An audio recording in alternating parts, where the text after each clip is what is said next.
12th के physics में आपके पास 3 सेक्शन होता है। एक होता है इलेक्ट्रोमैग्नेटिज्म,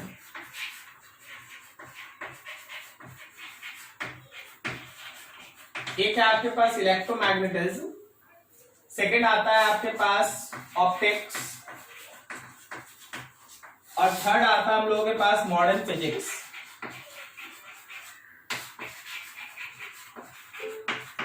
ये 3 सेक्शन आप है ना 12th के फिजिक्स में डिस्कस करेंगे। इलेक्ट्रोमैग्नेटिज्म में आपको कुल मिला के इनके अंदर जो है वो 4-5 सेक्शन आपको डिस्कस करना पड़ता है। सबसे पहला तो टर्म है आपके पास इलेक्ट्रोस्टैटिक। इलेक्ट्रोस्टैटिक इसमें हम लोग चार्ज को रेस्ट में लेके उसके सारे फेनोमेनन के बारे में डिस्कस करेंगे। इलेक्ट्रोमैग्नेटिज्म में जो आप पहला सेक्शन आज से स्टार्ट करेंगे दैट इज इलेक्ट्रोस्टैटिक, उसमें आप चार्ज को रेस्ट में लेंगे और चार्ज को रेस्ट में लेके आप सारे फेनोमेनन को डिस्कस करेंगे। सेकंड तुम्हारे पास आएगा करंट, वो सेक्शन है जिसमें तुम्हारे पास चार्ज मोशन में होगा। ऑब्वियसली आप जानते हैं the rate of flow of charge is called current. वहां पे आप करंट के बारे में डिस्कस करेंगे। उसके बाद मैग्नेटिक प्रॉपर्टीज स्टार्ट होता है, मैग्नेटिक इफेक्ट ऑफ करंट, और इसी में मिलता जुलता सेक्शन होगा मैग्नेटिज्म का।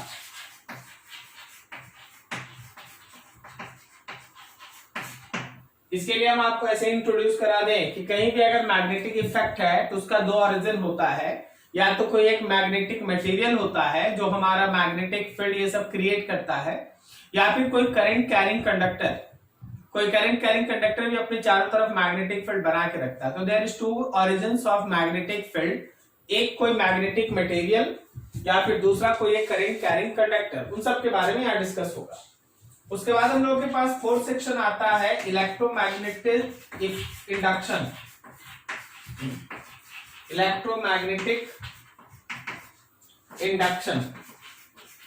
हम लोग इलेक्ट्रोमैग्नेटिक इंडक्शन के बारे में डिस्कस करेंगे। आप शॉर्ट फॉर्म में उसको EMI भी कहते हैं।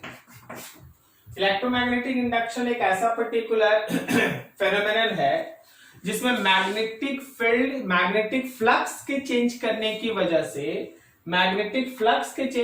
वजह से EMF आता है, EMF जनरेट होता है। जैसे आपका जनरेटर, AC जनरेटर, उन सब का कॉन्सेप्ट आप इसमें डिस्कस करेंगे। उसके बाद आता है 5th में अल्टरनेटिंग करंट AC। बहुत कोई जानता है अल्टरनेटिंग करंट क्या होता है, लेकिन आप डिटेल में पढ़ेंगे कि यहाँ AC कैसे काम करता है। और इसी में एक सेक्शन है, this is called electromagnetic wave. ठीक है, तो ये सारा का सारा सेक्शन है ये इलेक्ट्रोमैग्नेटिज्म में है। ये सारा सेक्शन आप इसमें डिस्कस करते हैं। उसके बाद आपके पास आता है ऑप्टिक्स। आप ऑप्टिक्स में 2 पार्ट में पढ़ेंगे, एक होगा वेव ऑप्टिक्स और एक होगा रे ऑप्टिक्स। वेव ऑप्टिक्स में लाइट को आप वेव की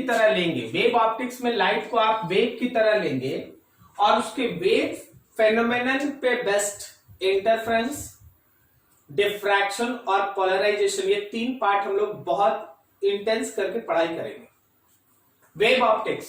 लेकिन जब हम लोग दूसरा फेनोमेनन लाइट में है ना, लाइट में होता क्या है ना, लाइट है ना इमेज बनाता है, लाइट है ना कहीं शैडो का फॉर्मेशन करता है। ठीक है, तो इन सब चीज पे अगर ध्यान लगाइएगा तो बहुत बार ऐसा होता है कि लाइट के कुछ फेनोमेनन को एक्सप्लेन करने के लिए आपको लाइट को वेव की तरह लेना पड़ता है, तो कुछ फेनोमेनन को एक्सप्लेन करने के लिए लाइट को रे की तरह लेना पड़ता है।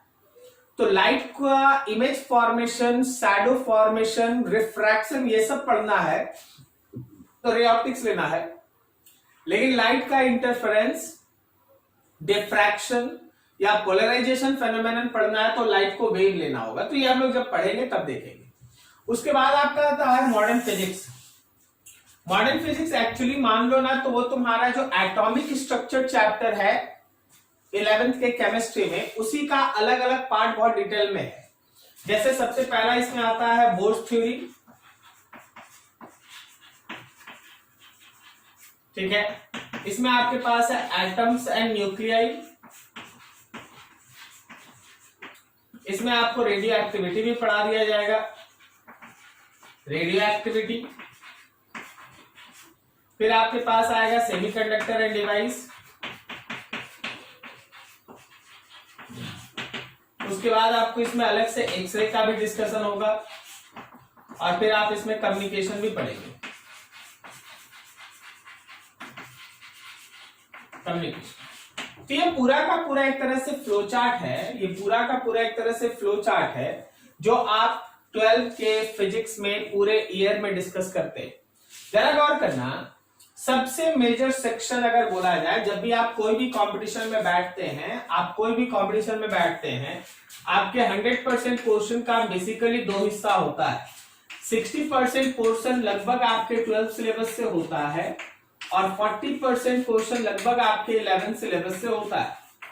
ठीक है, तो याद रखिए कि आप जो अभी तक 11th डिस्कस करके रखे हैं वो आपके 40% क्वेश्चन का थीम रखता है, वहां पे आप 40% क्वेश्चन है ना सॉल्व कर पाएंगे। लेकिन 12 अगर आप डिस्कस कर रहे हैं, थोड़ा सा सिंसियरिटी आप पे करते हैं, तो याद रखिए 60% क्वेश्चन है ना आप केवल 12 के इस सिलेबस से निकाल सकते हैं। फिजिक्स है तो फिजिक्स पढ़ने का एकदम सिंपल सा तरीका होता है, हर एक लाइन के पीछे कॉन्सेप्ट है, हर एक फॉर्मूला के पीछे कोई ना कोई लॉजिक है।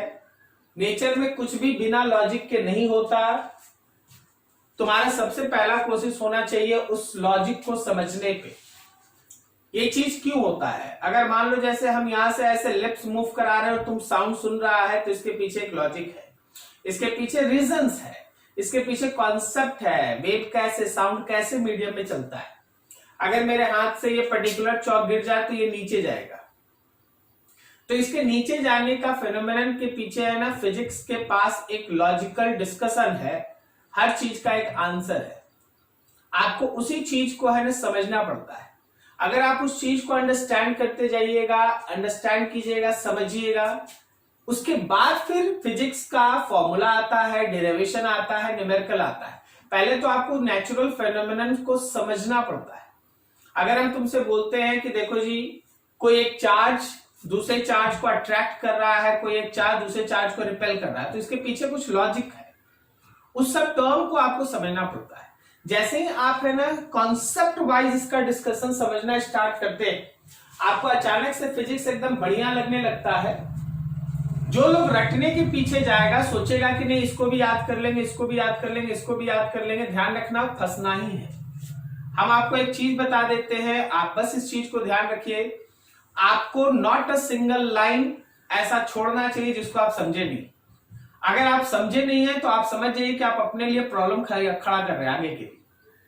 सो जब कभी भी आपको कोई भी चीज बताया जाए, नोट करना, लिखना, इन सब से ज्यादा ध्यान लगाओ उसको समझने पे, क्योंकि आपको है ना इसका जो भी होगा वो आप नोट कर लेंगे, आपको इसका वीडियो अपलोड हो जाएगा तो वीडियो का लिंक आपको मिल जाएगा, आप दोबारा बैठ के आराम से लिख लीजिएगा। आप जो भी बोर्ड पे रहेगा उसका स्क्रीनशॉट ले लीजिए, घर में बैठ के आराम से लिख लीजिए, ये सब आप खुद से करेंगे। लेकिन अपना काम क्या होगा, आपका पूरा ध्यान होना चाहिए कोई भी कॉन्सेप्ट को समझने पे। हाँ, अगर ये ऐसे बोल रहे हैं तो क्यों बोल रहे हैं, क्योंकि अब आपको कुछ ऐसा नहीं बोलेंगे कि हाँ खाली बोल दिया आप छाप लीजिए, ठीक है ना, ऐसा कुछ नहीं होने वाला। आपको हर एक लाइन अच्छे से एक्सप्लेन करके समझा के बता दिया जाएगा कि हाँ ऐसा हम क्यों बोल रहे हैं, ठीक है। और फिर आपको उसके ऊपर है ना अपना दिमाग कॉन्सेप्ट है ना बिल्डअप करना है कि हाँ इसके तरीके से ऐसे चलना है, ये रहेगा तो ऐसे करना है, ये सब समझना है एंड सो।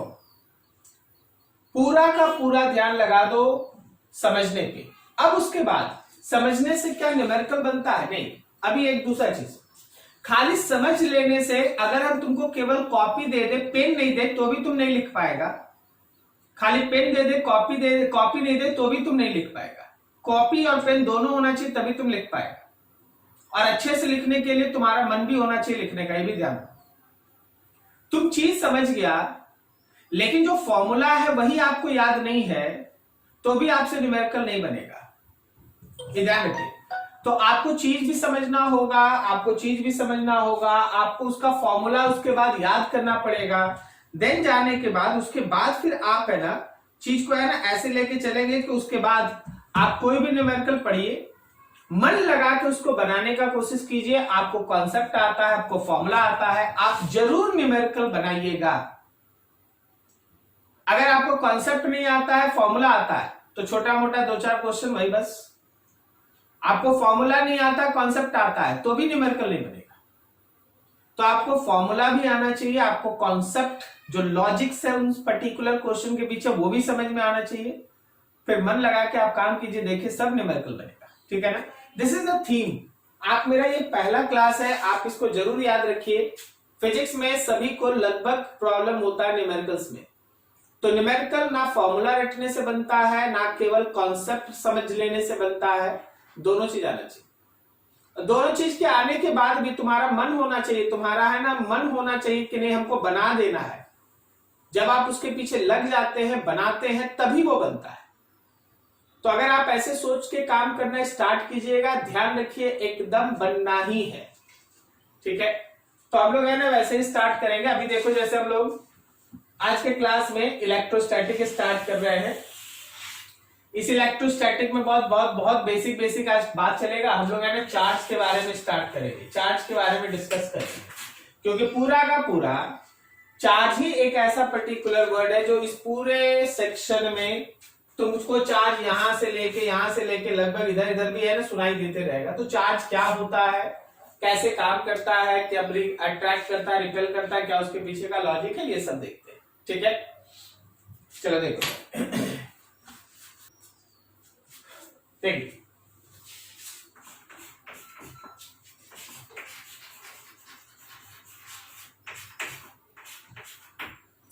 सबसे पहला टर्म है चार्ज। चार्ज आखिर होता क्या है?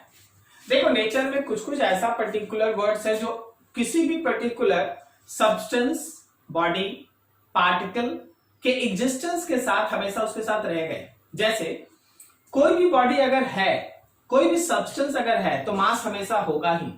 उसी तरह कोई भी बॉडी के अंदर चार्ज उसका एक इंट्रिंसिक प्रॉपर्टी, मतलब उसके साथ रहेगा। चार्ज हमेशा किसी बॉडी के साथ रहता है।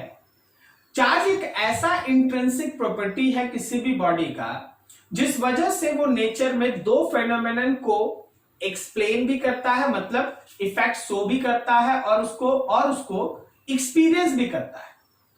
कौन सा दो इफेक्ट? इलेक्ट्रिक इफेक्ट और मैग्नेटिक इफेक्ट। अगर हम तुमसे ये बोले कि कोई एक बॉडी मूव कर रहा है, मान लो ये चॉक पीस हम थ्रो किए, आखिर इसके अंदर ऐसा दो क्वांटिटी क्या है जिस वजह से इसके पास एनर्जी है, तो तुम्हारा आंसर होगा सर मास और वेलोसिटी। सही है? ठीक है ना? अब देख, अगर हम तुमसे ये बोले कि देखो जी ये चॉक पीस है और एक दूसरा चॉक पीस को अपनी तरफ अट्रैक्ट कर रहा है, तो ये इसका चार्ज होता है जिस वजह से ये इसको अट्रैक्ट या रिपेल करता है। ठीक है? ऐसा particular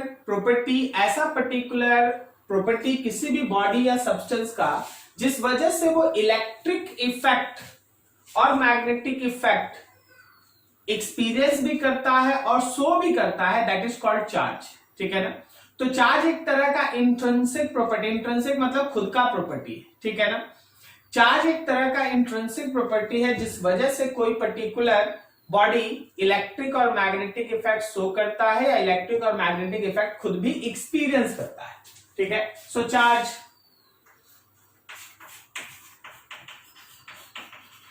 is intrinsic property of any body or substance due to which it shows electric और मैग्नेटिक इफेक्ट। इस वजह से वो इलेक्ट्रिक और मैग्नेटिक इफेक्ट शो करता है, उसी को हम लोग चार्ज कहते हैं। ठीक है? अब देखिए इस चार्ज का properties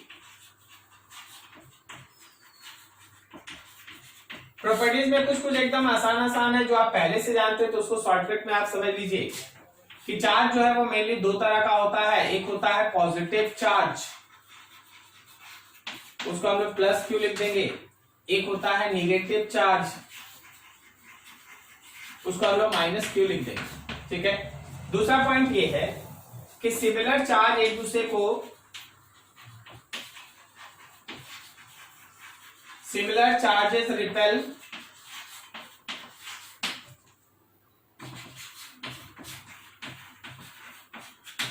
opposite charges attract. Similar charge एक दूसरे को रिपेल करता है तो अपोजिट चार्ज एक दूसरे को अट्रैक्ट करता है। बहुत सिंपल, बहुत सिंपल, बहुत छोटा छोटा चीज है, सब आपको आता है, मालूम है, बस थोड़ा सा वेट कर लीजिए। तो देखिए ये प्लस प्लस है जो एक दूसरे को रिपेल कर रहा है, अगर यहाँ पे माइनस माइनस है तो भी एक दूसरे को रिपेल कर रहा है, लेकिन अगर एक प्लस है और एक माइनस है, दे अट्रैक्ट ईच अदर, ये दोनों एक दूसरे को अट्रैक्ट करेगा, ठीक है, ऐसा। तो देखो हमेशा क्या होता है ना कि जो हम लोग का चार्ज उसको हम लोग दो क्लास में डिवाइड करके रखे हैं, एक पॉजिटिव चार्ज एक नेगेटिव चार्ज, एक पॉजिटिव चार्ज एक नेगेटिव चार्ज। जो सिमिलर चार्जेस रहेगा वो रिपेल करेगा, प्लस प्लस रिपेल करेगा, माइनस माइनस एक दूसरे को रिपेल करेगा, लेकिन जो अपोजिट चार्ज है वो एक दूसरे को अट्रैक्ट करेगा, प्लस माइनस एक दूसरे को अट्रैक्ट करेगा, लाइक दैट। अब देख किसी बॉडी को हम लोग चार्ज करते कैसे, किसी भी बॉडी को अगर आप चार्ज करते हैं तो सबसे पहले आप चार्ज का दूसरा वर्ड समझिए कि दूसरा बॉडी होता क्या है, न्यूट्रल। बॉडी होता है न्यूट्रल। अब न्यूट्रल बॉडी और चार्ज बॉडी के पीछे का जो फंडामेंटल है वो सबसे बेसिक चार्ज का यूनिट है, that is called electronic charge. मतलब थोड़ा सा इलेक्ट्रॉनिक चार्ज के बारे में अगर आप ध्यान देंगे, हम आपको कुछ आप ऑलरेडी 11 में सब पढ़े हैं, तो आप सिंपल सा लाइन समझिए।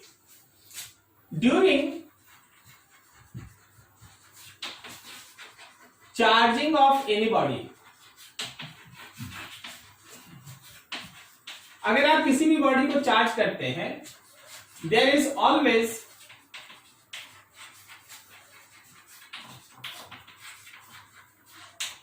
Flow of electron takes place, flow of electron takes place. चल भाई इसका मतलब समझ, मान लीजिए जैसे हम लोग के पास ये एक बॉडी, ये एक बॉडी है जिसमें इलेक्ट्रॉन का नंबर और प्रोटॉन का नंबर सेम। अगर इस बॉडी में इलेक्ट्रॉन और प्रोटॉन का नंबर सेम है तो ओवरऑल ये बॉडी है कैसा, तो ओवरऑल ये बॉडी है न्यूट्रल। अगर इलेक्ट्रॉन और प्रोटॉन का नंबर सेम है तो ओवरऑल ये बॉडी कैसा रहा भाई, न्यूट्रल, ठीक है। अब अगर हम इस बॉडी में इलेक्ट्रॉन को ऐड कर दें तो मेरे पास इलेक्ट्रॉन का नंबर उस प्रोटॉन के नंबर से बढ़ जाएगा। बॉडी के अंदर इलेक्ट्रॉन का नंबर जो है प्रोटॉन से बढ़ जाएगा। ऑब्वियसली हम लोग जानते हैं इलेक्ट्रॉन नेगेटिव होता है, प्रोटॉन पॉजिटिव होता है, ठीक है। तो अगर इलेक्ट्रॉन का नंबर प्रोटॉन से बढ़ गया, अगर इलेक्ट्रॉन का नंबर प्रोटॉन से बढ़ गया, then body becomes negative charge, body हो गया negative charge. Reverse is also correct. अगर हम लोग यहां पे इलेक्ट्रॉन को रिमूव कर दें, अगर आप इलेक्ट्रॉन को रिमूव कर दें तो जो इलेक्ट्रॉन का नंबर है वो घट जाएगा, प्रोटॉन का नंबर इस बार बढ़ेगा। अगर इलेक्ट्रॉन का नंबर घट गया है, प्रोटॉन का नंबर बढ़ गया है, देन रिमेंबर दैट कि that particular body becomes positive charge. देखो बहुत ही सिंपल है, बहुत ही सिंपल है, लेकिन आपको एक चीज पे ध्यान रखना चाहिए कि बॉडी को चाहे निगेटिव करें या बॉडी को पॉजिटिव करें, फ्लो केवल इलेक्ट्रॉन का ही हुआ है। अगर आप इलेक्ट्रॉन ऐड किए हैं तो इलेक्ट्रॉन का नंबर प्रोटॉन के नंबर से, मान लीजिए प्रोटॉन का नंबर है, ये इलेक्ट्रॉन है, इलेक्ट्रॉन का नंबर प्रोटॉन के नंबर से अगर बढ़ गया तो निगेटिव, और यही इलेक्ट्रॉन का नंबर अगर प्रोटॉन के नंबर से घट गया तो पॉजिटिव। ये नंबर कभी नहीं बदलता, कहने का मतलब प्रोटॉन का नंबर कभी नहीं बदलता, ठीक है। प्रोटॉन का नंबर कभी नहीं बदलता, हमेशा इलेक्ट्रॉन का नंबर बढ़ेगा या घटेगा। क्लियर हो रहा है? तो ध्यान रखना, जब कभी भी आप किसी बॉडी को चार्ज करते हैं तो बॉडी के चार्ज करने का कॉन्सेप्ट होता है इलेक्ट्रॉन का एडिशन या इलेक्ट्रॉन का रिमूवल। अगर इलेक्ट्रॉन ऐड हुआ तो बॉडी नेगेटिव हुआ, और अगर इलेक्ट्रॉन सब्सट्रैक्ट या रिमूव हुआ तो बॉडी पॉजिटिव हुआ। समझिएगा। फॉर इलेक्ट्रॉन, थोड़ा इलेक्ट्रॉन का कुछ डाटा हम यहां लिखते हैं आराम से। कोई भी इलेक्ट्रॉन का अगर आप चार्ज लेते हैं तो 1.6 × 10⁻⁻19 कूलम होता है। अब अगर दो वर्ड है, सुनना है बहुत ध्यान से। अगर आप इलेक्ट्रॉन का चार्ज बोलते हैं तो यहां माइनस लगता है, और अगर आप फंडामेंटल इलेक्ट्रॉनिक चार्ज बोलते हैं तो केवल इलेक्ट्रॉन के चार्ज का मैग्नीट्यूड लिया जाता है, 1.6 इंटू 10⁻⁻19 कूलम। इलेक्ट्रॉन रहेगा तो माइनस लगा लेगा। अब मान लीजिए जैसे इलेक्ट्रॉन है तो माइनस लगा दिए। अगर हमको प्रोटॉन का चार्ज लिखना है तो क्या तुमको याद है इलेक्ट्रॉन के चार्ज के बराबर होता है? अगर हमको मास लिखना है इलेक्ट्रॉन का तो क्या लिखते हैं, 9.1 इंटू 10⁻31 kg। सही जा रहे हैं? ठीक है। अभी देखो यहां पे एक चीज ध्यान रखना कि अगर एक इलेक्ट्रॉन का मास है 9.1 into 10⁻31 kg, then remember that कि जब आप कोई न्यूट्रल बॉडी का मास लिखते हैं m0 और किसी निगेटिव चार्ज बॉडी का मास लिखते हैं m-, और उसी को जब हम पॉजिटिव कर दें तो m+, तो खुद से सोचो इन तीनों में सबसे ज्यादा मास किसका होगा, न्यूट्रल का, निगेटिव का या पॉजिटिव का? न्यूट्रल का। अभी देखो न्यूट्रल का मास जो भी था, जब आप उसमें इलेक्ट्रॉन ऐड किए तो हर एक इलेक्ट्रॉन के एडिशन के साथ इतना मास ऐड हुआ। क्या आप समझ पा रहे हैं?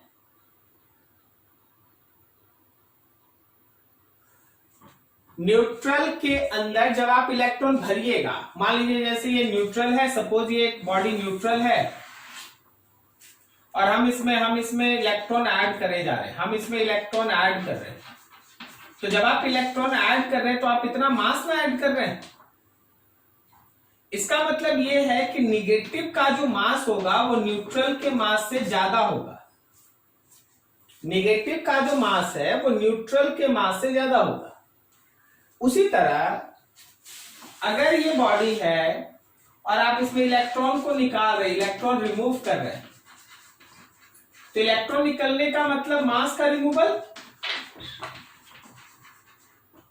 तब बॉडी होगा पॉजिटिव। तो क्या पॉजिटिव का मास न्यूट्रल के मास से कम होगा? मतलब यहां ये है कि अगर हम बॉडी को निगेटिव करना चाहते हैं, इलेक्ट्रॉन ऐड करते हैं तो उसका मास बढ़ता है, हर एक इलेक्ट्रॉन के एडिशन के साथ मास बढ़ता है। लेकिन अगर बॉडी को हम पॉजिटिव करना चाहते हैं, इलेक्ट्रॉन रिमूव करते हैं, तो ध्यान रखना हर एक इलेक्ट्रॉन के रिमूवल के साथ मास घटता है।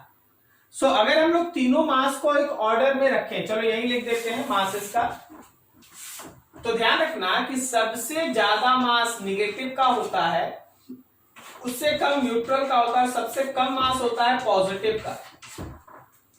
सबसे ज्यादा मास होता है निगेटिव का, उससे कम न्यूट्रल का, और सबसे कम मास होता है पॉजिटिव का। क्योंकि पॉजिटिव के लिए आप इलेक्ट्रॉन निकाल रहे हैं तो मास निकल रहा है, निगेटिव के लिए आप इलेक्ट्रॉन दे रहे हैं तो मास ऐड हो रहा है। तो सबसे बड़ा मास निगेटिव का, उससे कम न्यूट्रल और सबसे कम पॉजिटिव। कहना ये भी चाहते हैं इसमें एक लाइन कि जब भी आप चार्जिंग करेंगे तो there is always flow of electron takes place. Electron का फ्लो होगा, ऐड होगा तो माइनस, और अगर इलेक्ट्रॉन रिमूव हुआ तो positive.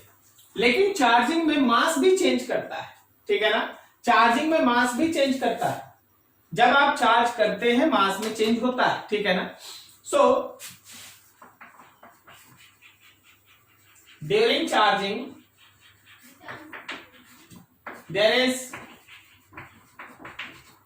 change in mass takes place. There is change in mass takes place. मास में चेंज होता है, ठीक है? चलो ये रहा तुम्हारा पहला फेज सारा डिस्कशन का। अच्छे से देख लो, कोई डाउट हो किसी को पूछ लो, किसी को कोई भी डाउट है पूछ लीजिए। स्नैप ले लीजिएगा, इसका स्क्रीनशॉट ले लीजिएगा।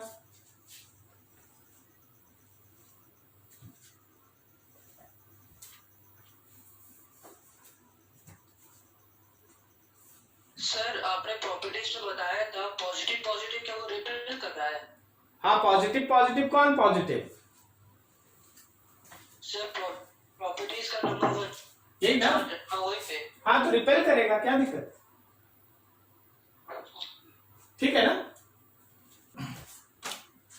देखो अगला section,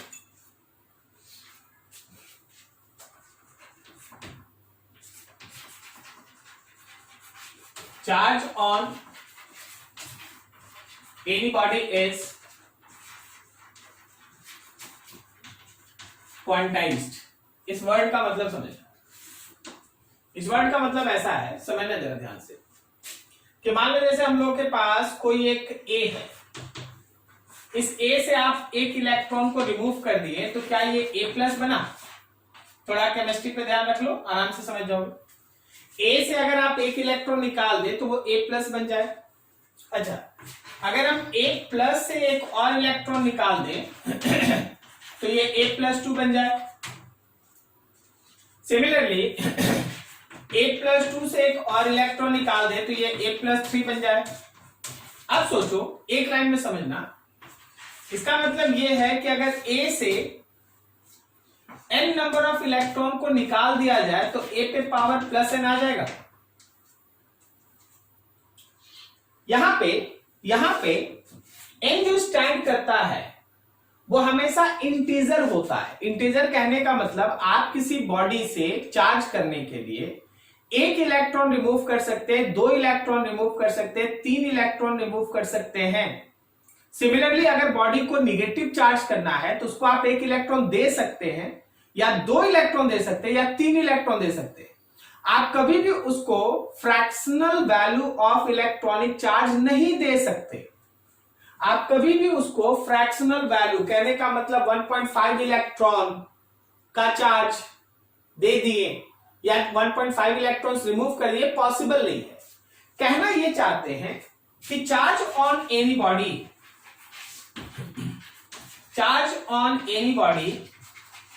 that Q is always equals to n times of E। Fundamental electronic charge का n टाइम्स होगा, जिसमें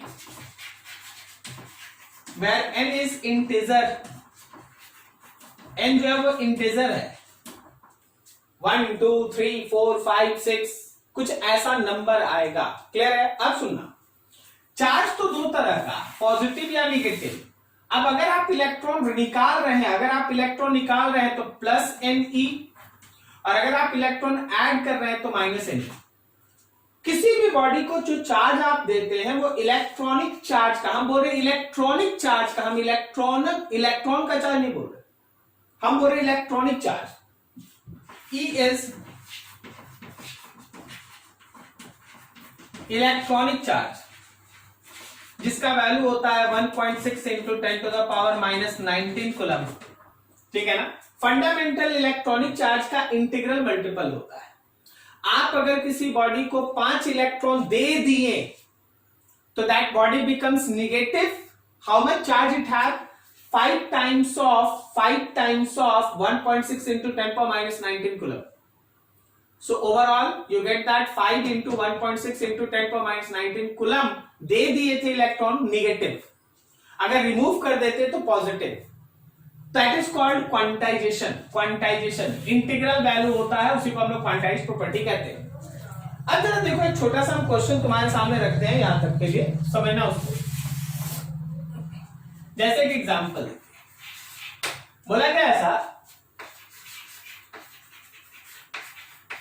if any body have mass 100 gram and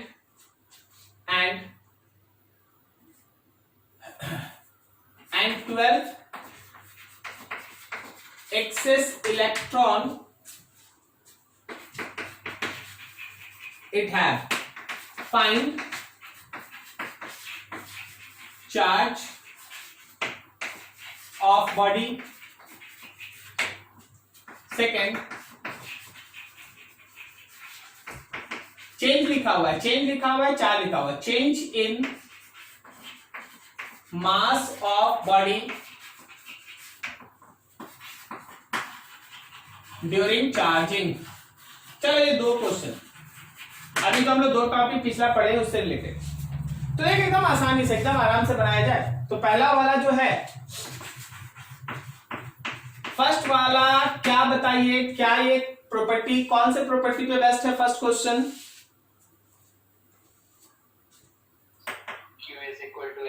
Q equals to n e. तो आपको अगर ये Q लिखना है तो आप लिखिएगा NE, मतलब n की जगह पे 12 हो गया और एक्सेस इलेक्ट्रॉनिक चार्ज हो गया 1.6 into 10 to the power minus 19 unit हो गया कूलम।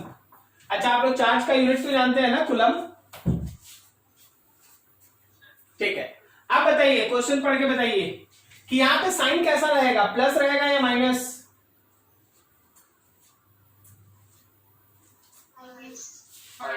क्यों माइनस? एक्सेस इलेक्ट्रॉन है, वेरी गुड। तो यहां लगेगा minus, and the charge you have is 19.2 into 10 to the power minus 19 coulomb charge. This is first answer. And now go through second question. हम लोग ऐसा सीखे थे कि जब भी बॉडी को चार्ज करेंगे उसके मास में चेंज होगा। अब यहां पे जो मास का चेंज है वो उस 12 एक्सेस इलेक्ट्रॉन की वजह से है। वर्ड है excess electron. Due to excess electron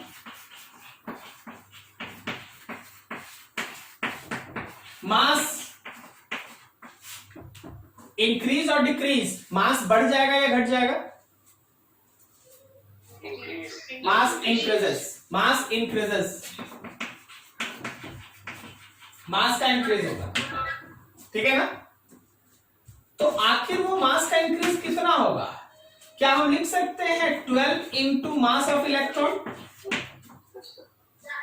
तो हम लोग के पास हो गया 12 इंटू मास ऑफ इलेक्ट्रॉन की जगह पे हो गया 9.1 into 10 to the power minus 31 and overall unit is KG.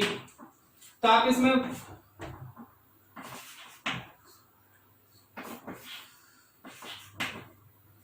Into 10 to the power minus 31 KG, इतना आ गया मास। ये हमारे मास का चेंज है।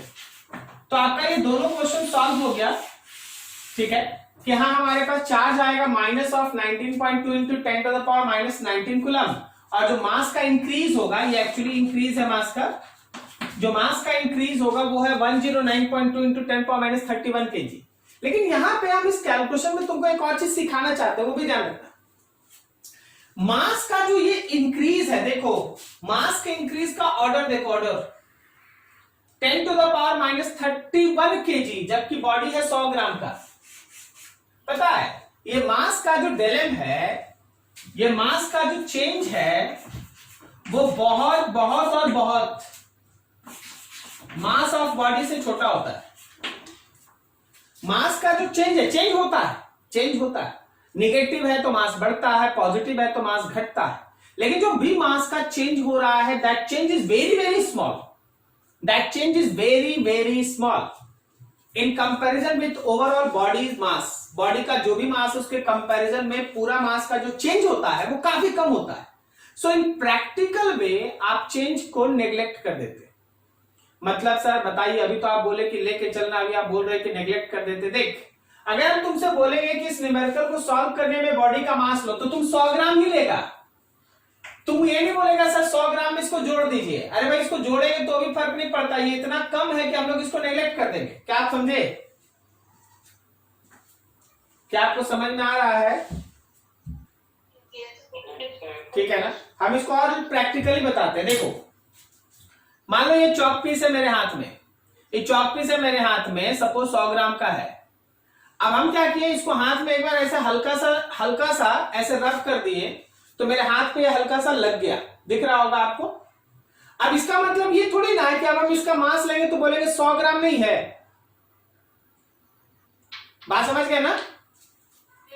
तो मास का चेंज काफी छोटा होने की वजह से we generally neglect that this dilemma is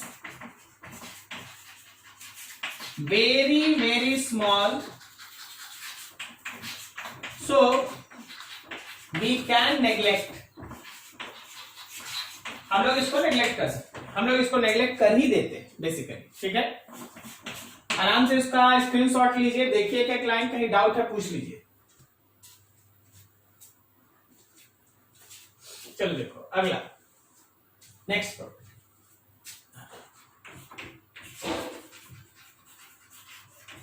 charge of any system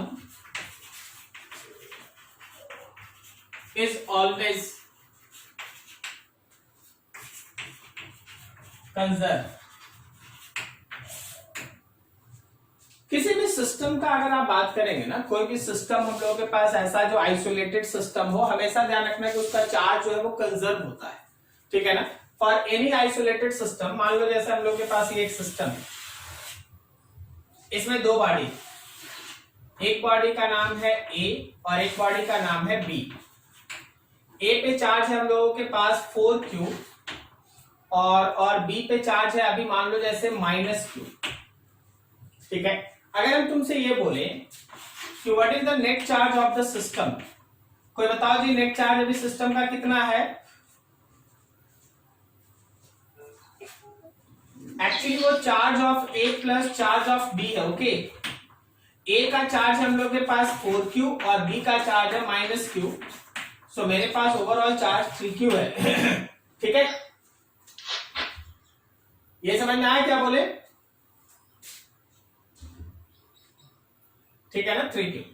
अब देख ऐसा हुआ कि आप है ना ए और बी को कांटेक्ट में ले आती है, ए और बी को एक दूसरे के साथ टच में लाती है। जब आप ए और बी को टच में ले आते हैं तो चार्ज फ्लो करता है एक और दूसरे के बीच, एक और दो के बीच या 3-4 जो भी रहे, जो भी चार्ज जो भी कांटेक्ट में आएगा बॉडी, वो सब है ना एक दूसरे के साथ चार्ज का शेयरिंग करना स्टार्ट करता है, चार्ज को शेयर करता है। और चार्ज के शेयरिंग में किसी का चार्ज बढ़ता है, किसी का चार्ज घटता है। आप अभी डीप उसमें नहीं जाएंगे, ठीक है, वो हम लोग आगे पढ़ेंगे। हम लोग अभी चार्ज कंजर्वेशन पे डिस्कस कर रहे हैं। तो ये याद रखना कि ए पे चार्ज मान लो x बचा और बी पे चार्ज मेरे पास है ना अभी q है। तुमसे अगर हम बोले कि x कितना है, तो याद रखना कि आफ्टर इवेंट अगर हम qnet लिखेंगे तो क्या हम लोग x प्लस q लिखेंगे, लेकिन ध्यान रखिए कि qnet जो मेरा इनिशियल था और जो मेरा qnet फाइनल होगा दोनों होगा सेम। इसका मतलब that 3q will be equals to x plus q, so x will be equals to 2q। यहां से आपको कंफ्यूजन निकला कि नया चार्ज मेरे a के ऊपर 2q होगा और नया चार्ज मेरे b के ऊपर q होगा। a के ऊपर चार्ज होगा 2q और b के ऊपर चार्ज होगा q। कहना ये चाहते भाई कि कोई भी इवेंट होने के पहले, फिर से कोई भी इवेंट होने के पहले सिस्टम का जितना नेट चार्ज होता है, इवेंट होने के बाद भी सिस्टम का नेट चार्ज उतना ही होता है। अभी अगर आप सिस्टम का नेट चार्ज निकालेगा, ये फिर से आएगा 3q। क्या आप समझ पा रहे बात को? किसी भी सिस्टम के अंदर आप चार्ज क्रिएट नहीं कर सकते। हम बोले चार्ज क्रिएट नहीं कर सकते, मतलब इवेंट फेनोमेनन होने के पहले जितना चार्ज सिस्टम का था, कोई फेनोमेनन अगर हो रहा है या हो चुका है तो भी उसका नेट चार्ज का वैल्यू हमेशा सेम ही होगा। नेट चार्ज जिसमें ए और बी का चार्ज बदला है, जो बॉडीज है उसका चार्ज बदला है लेकिन नेट चार्ज नहीं बदला। So overall conclusion, during any phenomenon, कोई भी फेनोमेनन हो, during any phenomenon charge present on bodies changes, but net charge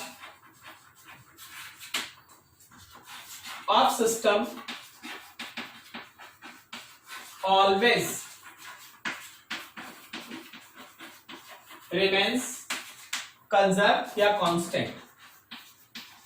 conserve बोलो या कांस्टेंट।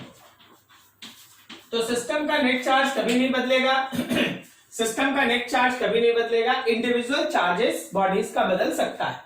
अच्छा, अब इसमें एक अलग चीज तुमको दिखाते हैं, इंटरेस्टिंग है थोड़ा समझने वाला बात है, इंटरेस्टिंग। जरा गौर करना, इनसाइड न्यूक्लियस एक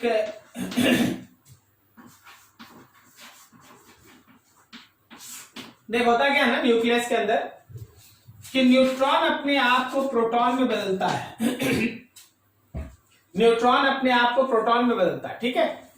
जब न्यूट्रॉन अपने आप को प्रोटॉन में बदलता है, सोचना क्या इसका चार्ज 0 है? लेकिन प्रोटॉन का चार्ज तो प्लस ही होता है, आप जानते हैं ना। हम एक आपके सामने न्यूक्लियर का रिएक्शन लिख रहे हैं। न्यूक्लियस के अंदर न्यूट्रॉन अपने आप को प्रोटॉन में बदलता है। तो अगर आप गौर से देखिएगा ना, तो लेफ्ट हैंड साइड का चार्ज 0 था, लेकिन राइट हैंड साइड का चार्ज E हो गया। तुरंत क्या करता है, चार्ज को कंजर्व रखने के लिए एक इलेक्ट्रॉन भी जनरेट होता है।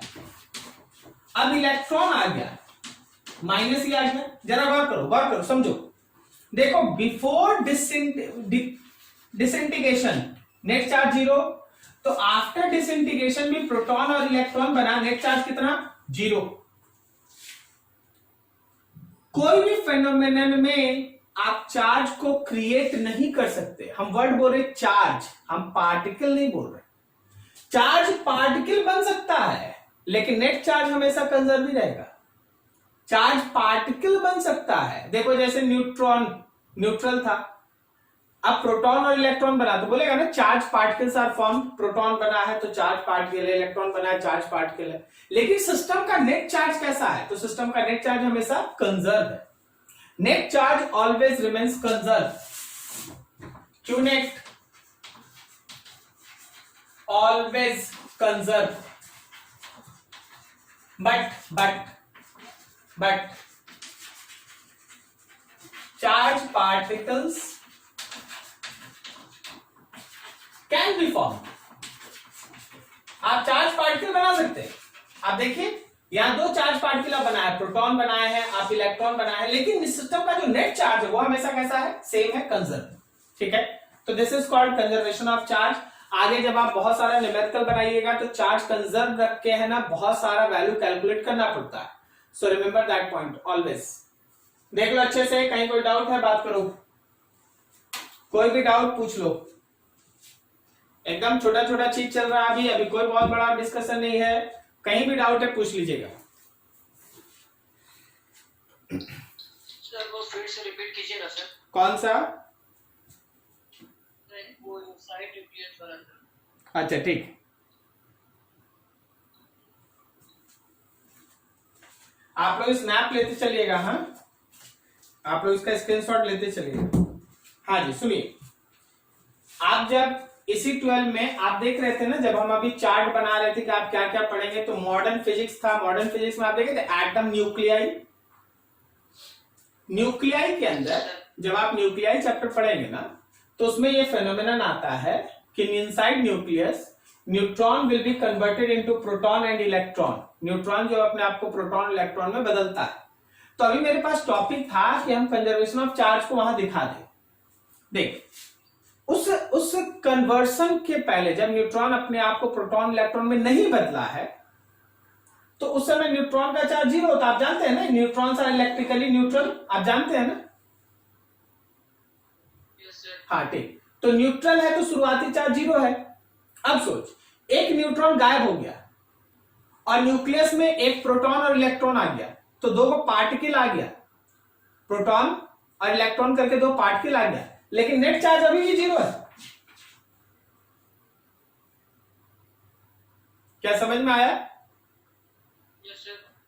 पार्टिकल्स बन सकता है, लेकिन नेट चार्ज आप क्रिएट नहीं कर सकते हैं। अगर शुरुआत में 0 था तो बाद में भी कितना रहेगा? 0 ही रहेगा। ठीक है, चलो और किसी का कोई डाउट? सर वहाँ पे 3Q कैसे आया? Q नेट फाइनल ये नो सर वहाँ पे। हाँ, आप देखो ना, पहले ये समझ लेते। Yes sir. ठीक, अब देखिए, ये सिस्टम तो आइसोलेटेड है, तो A और B का चार्ज कंजर्व होगा, तो जितना सिस्टम का इनिशियल चार्ज था फाइनल चार्ज भी उतना ही होगा। फाइनल चार्ज भी वही होगा, 3Q होगा। ठीक है ना, तो ये 3Q वही चार्ज है जो इनिशियल था, before that sharing of charge. Charge के शेयर करने के पहले कितना चार्ज था? 3Q था। तो चार्ज शेयर होने के बाद भी नेट चार्ज कितना रहेगा? 3Q ही रहेगा। ठीक है, और किसी का कुछ? तो लग रहा है कि एक छोटा सा हम क्वेश्चन करा ले आपसे, तब फिर हम आगे बढ़ेंगे ताकि ये टॉपिक आपका क्लियर है। देखिए मेरे पास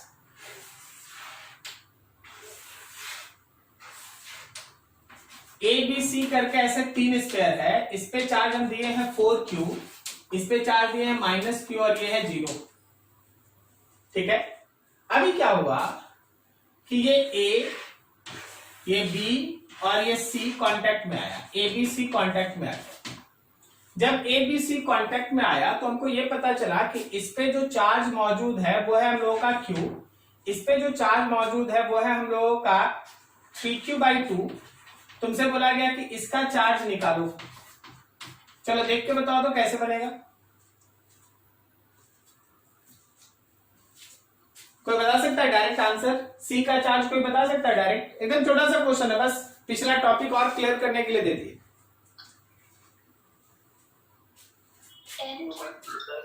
कितना? q/2। एकदम सही बोल रहा है। देखो इनिशियल चार्ज नेट और फाइनल चार्ज नेट सेम होगा, मतलब इवेंट होने के पहले ए का चार्ज, बी का चार्ज और सी का चार्ज का जो भी सम था इनिशियल, इवेंट होने के बाद ए का चार्ज, बी का चार्ज और सी का चार्ज ये तीनों मिलके सेम ही होगा। ठीक है, देख लेते हैं। तो यहाँ पे हम लोगों के पास 4q है, यहाँ -q है और ये 0 है ना, तो यहाँ पे हम लोगों के पास आएगा q प्लस 3q/2 और प्लस x। ये कितना हो गया? 3q आया क्या? राइट हैंड साइड में कितना आ गया भाई? 5q/2 plus x। सो x आपको निकालना है, सिंपली 3q में से 5q/2 आप माइनस कर लीजिए, 6q/2 आ रहा है ना, q/2।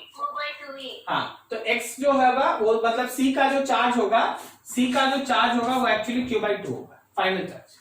This is simple conservation of charge conserve है, वो चेंज नहीं करता। आई होप सो कोई दिक्कत नहीं होगा। ठीक है ना, चलो आगे बढ़ते हैं। आप लोग फ्रेम ऑफ रेफरेंस समझते हैं? फ्रेम,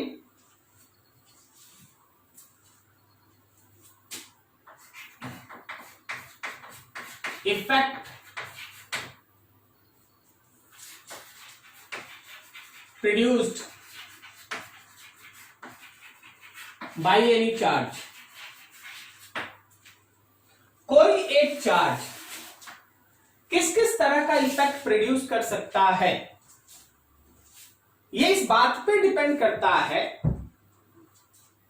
कि जो ऑब्जर्वर उसको देख रहा है वो किस फ्रेम में, उसके रिस्पेक्ट में चार्ज किस तरह के फ्रेम में है। यहां वर्ड थोड़ा कंफ्यूजिंग होगा, थोड़ा ध्यान से। ठीक है, हम आपको है थोड़ा फ्रेम ऑफ रेफरेंस के बारे में आपको एक बार रिकॉल कराते हैं। आप याद कीजिएगा, फ्रेम ऑफ रेफरेंस दो तरह का एक्चुअली बोला जाए तो इसको हम सिंपल वे से 3 लिख देते हैं। रेस्ट लिख सकते हैं, कांस्टेंट वेलोसिटी लिख सकते हैं, या फिर एक्सेलरेटेड लिख सकते हैं। सही है ना? आपको याद है ये 11 में आप पढ़े होंगे फ्रेम ऑफ रेफरेंस। ठीक है, सुनिए समझिए। आप घर में बैठे हैं, अभी आप बताइए आपका फ्रेम ऑफ रेफरेंस कैसा है? रेस्ट में। सही है। अभी देखो, अभी हम है ना मूव कर रहे हैं 5 मीटर पर सेकेंड 5 मीटर पर सेकेंड से, तो मेरा फ्रेम ऑफ रेफरेंस कैसा है? Constant velocity. करेक्ट है। और जरा गौर करना, मेरा ये चॉक पीस ऊपर से नीचे गिर रहा है, ये इसका फ्रेम कैसा है?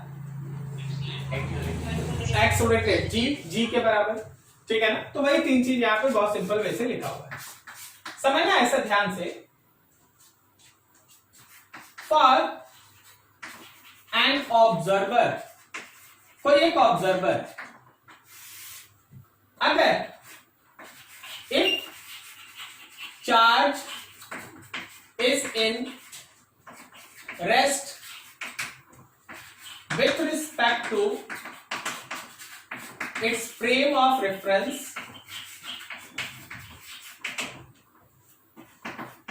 it produce इलेक्ट्रिक फील्ड, वो केवल इलेक्ट्रिक फील्ड प्रोड्यूस करेगा। कोई एक ऑब्जर्वर के लिए, देखिए जी खाली वर्ड बस सुनिएगा, उसको दिमाग में प्रोसेस कीजिएगा। अभी थोड़ा सा फिजिक्स अपने लाइन में आ रहा धीरे धीरे, ध्यान से। कोई एक ऑब्जर्वर के लिए अगर चार्ज रेस्ट में है with respect to that observer, तो याद रखना वो इलेक्ट्रिक फील्ड प्रोड्यूस करता है, ठीक है। दूसरा, if charge is in constant motion with respect to observer, it produce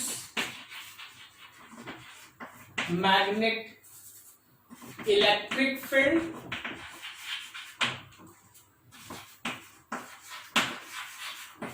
as well as magnetic field। अगर मेरे पास चार्ज कांस्टेंट वेलोसिटी में है किसी ऑब्जर्वर के रिस्पेक्ट में, तो रिमेंबर दैट कि वो इलेक्ट्रिक फील्ड भी प्रोड्यूस करेगा और मैग्नेटिक फील्ड भी प्रोड्यूस करेगा। Electric field as well as magnetic field, दोनों प्रोड्यूस करेगा। Third, if charge is in accelerated frame with respect to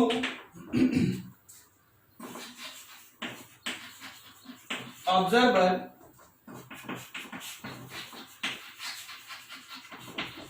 it produces electric field, magnetic field as well as electromagnetic wave।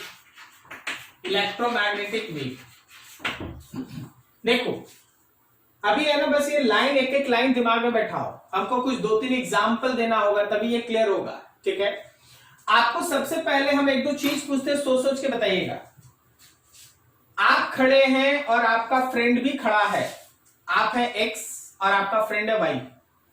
आप खड़े हैं और आपका friend भी खड़ा है, तो एक्स के रिस्पेक्ट में वाई कैसा है, रेस्ट में या मोशन में, और वाई के रिस्पेक्ट में एक्स कैसा है, रेस्ट में। Very good. अब आप देखिए, आप खड़े हैं और आपका फ्रेंड वाई चल रहा है कांस्टेंट वेलोसिटी से। आप खड़े हैं और आपका फ्रेंड वाई चल रहा है कांस्टेंट वेलोसिटी से। बताइए आपके रिस्पेक्ट में आपके फ्रेंड का मोशन कैसा है, कांस्टेंट वेलोसिटी मोशन, सही ना। और जरा सोच के बताना, ये जो फ्रेंड चल रहा था उसके रिस्पेक्ट में आपका मोशन कैसा है, वो भी कांस्टेंट वेलोसिटी का मोशन। वेरी गुड, ठीक है ना, वेरी गुड। आप खड़े हैं, आपका फ्रेंड चल रहा है, तो आपके रिस्पेक्ट में उसके पास कांस्टेंट वेलोसिटी, तो याद रखना कि उसके रिस्पेक्ट में भी तुम्हारे पास constant velocity. This is called relative motion. याद आ रहा है, ठीक है। अभी जरा देखो, यहां तक थोड़ा सा स्नैप ले लो, हम इधर वाला रफ कर देंगे, हम इधर कुछ एग्जाम्पल देंगे, आपको समझ में आएगा। स्नैप लीजिए।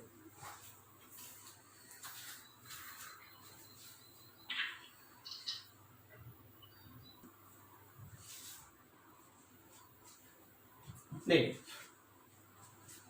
एक एग्जांपल ले, मेरे पास एक लिफ्ट है, इस लिफ्ट में एक ऑब्जर्वर खड़ा है, नाम है एक्स, यहां पे एक चार्ज है क्यू, और यहां जमीन पर एक और ऑब्जर्वर खड़ा है, नाम है वाई। लिफ्ट के अंदर है ये पर्टिकुलर एक्स, लिफ्ट के अंदर है, ये जमीन पे। अभी लिफ्ट ऊपर जाने लगा है कांस्टेंट वेलोसिटी से। पहला फिगर में सोचना, ऑब्जर्वर एक्स विल ऑब्जर्व, सोच के बताओ, एक्स ऑब्जर्वर क्या ऑब्जर्व करेगा? चार्ज का इलेक्ट्रिक फील्ड ऑब्जर्व करेगा कि इलेक्ट्रिक फील्ड और मैग्नेटिक फील्ड दोनों ऑब्जर्व करेगा कि इलेक्ट्रिक फील्ड, मैग्नेटिक फील्ड और ईएम वेव तीनों ऑब्जर्व करेगा?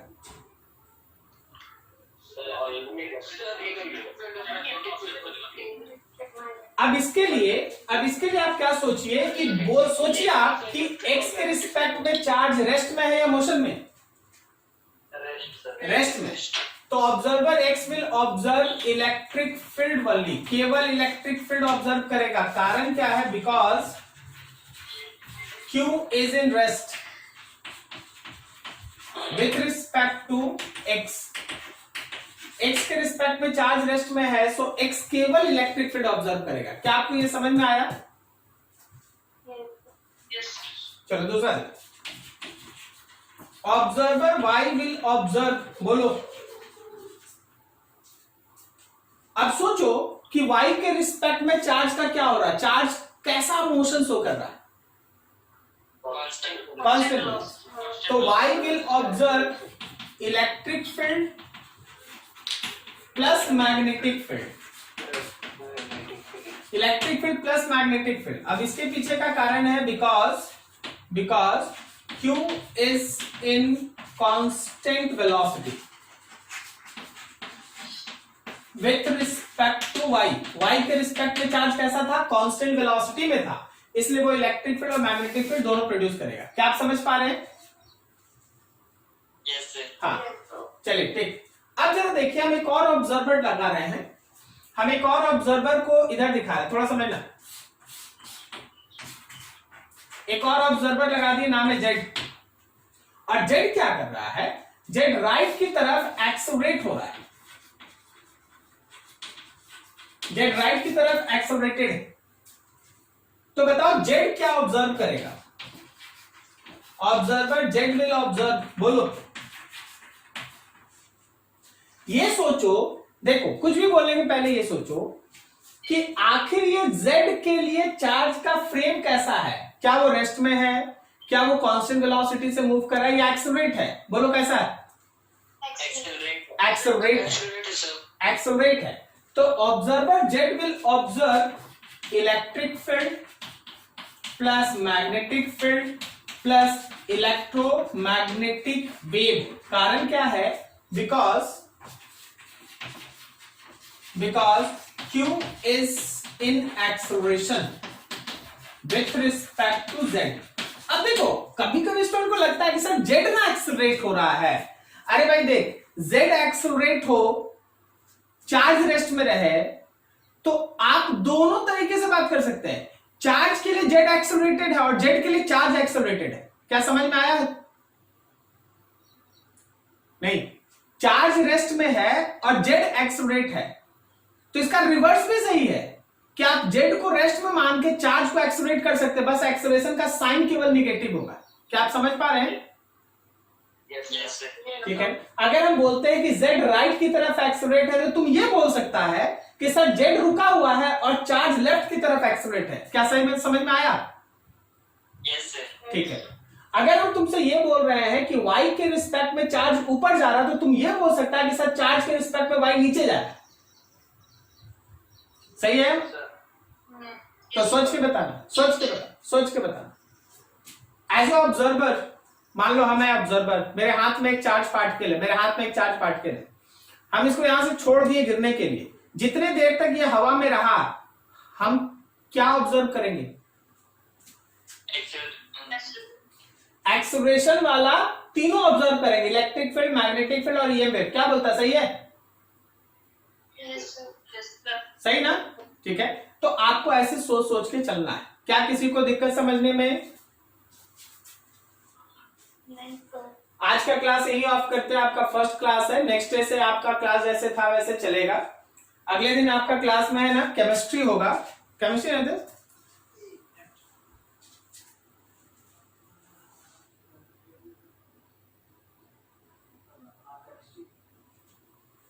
केमिस्ट्री, ठीक है। अगले दिन है ना आपका केमिस्ट्री का क्लास होगा। तो देखो आज का क्लास जो है वो आपको अच्छे से दिमाग में रखना है, क्योंकि ये फंडामेंटल था, बस एकदम स्टार्टिंग था। नेक्स्ट डे से फिर इसमें आगे बढ़ते हैं। कहीं किसी को डाउट, किसी को कोई प्रॉब्लम? ये वाला समझ में आया सारा चीज?